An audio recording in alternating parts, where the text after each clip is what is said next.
Représentante, il faut être clair aujourd'hui.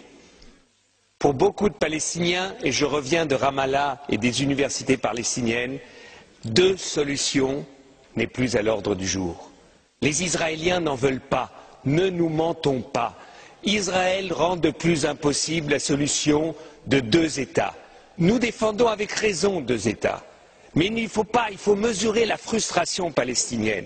Et ce que je ne comprends pas, nous soutenons, comme les socialistes, l'initiative du président Abbas à l'ONU. Et je trouve la phrase qu'il a trouvée en disant « En Moyen-Orient, il n'y a pas un État de trop, mais il manque un État. » Donc il dit « L'État d'Israël est légitime, mais il manque l'État palestinien. » C'est la phrase que nous pouvons tous signer.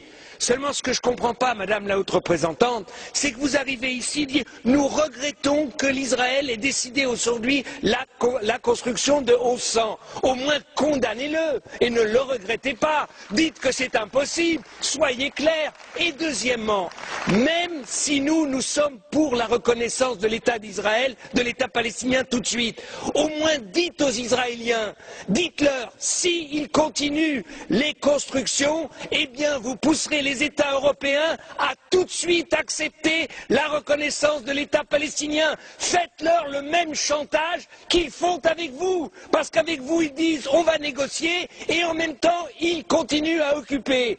Faites de la politique, Madame Ashton. La politique, c'est pas de la prière. Aujourd'hui, il y a en Israël des centaines de milliers de personnes qui s'opposent à la politique de Netanyahou. Il faut que l'Union européenne, il faut que nous, ici, nous soyons sincères et Monsieur Tannock, ne soyons pas cyniques. L'État d'Israël a été reconnu unilatéralement par l'ONU en 1947 et c'était juste. C'était juste. Il n'y a pas eu de négociation avec les pays arabes et c'était juste. Et quand Monsieur Tannock, vous nous dites qu'Israël soutient les Palestiniens avec de l'eau, Israël vole l'eau des Palestiniens et leur revend. C'est ça que vous appelez soutenir? Enfin, il faut arrêter un peu avec notre cynisme européen.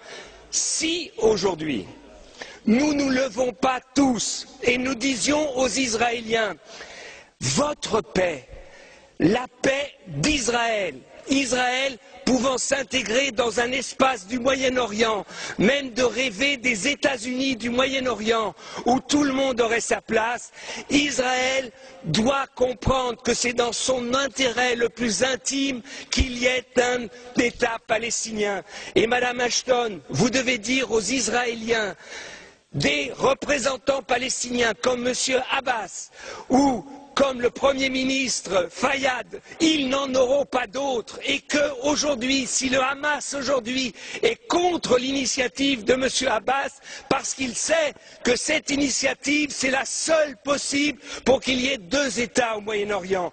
Donc je trouve que votre position est trop faible. Vous n'avez à aucun moment dit ici comment vous pouvez obliger les Israéliens à négocier. C'est un mensonge incroyable. Ils disent on va négocier sans conditions parce que sur le terrain, on est en train de changer les conditions. On est en train de continuer l'occupation. Donc dites aux Israéliens où ils arrêtent tout de suite les colonies, la colonisation et la construction, où l'Union européenne soutiendra tout de suite la reconnaissance de l'État palestinien maintenant dans la 66e réunion des États de l'ONU. Si vous ne le faites pas, Madame Ashton, eh bien, vous verrez que dans 6 mois, il n'y aura pas de négociation. Dans 1 an, on en sera là où on en est aujourd'hui. Vous reviendrez ici, vous dites il faut que les Israéliens et les Palestiniens comprennent que ce n'est que par les négociations qu'ils arriveront à la paix.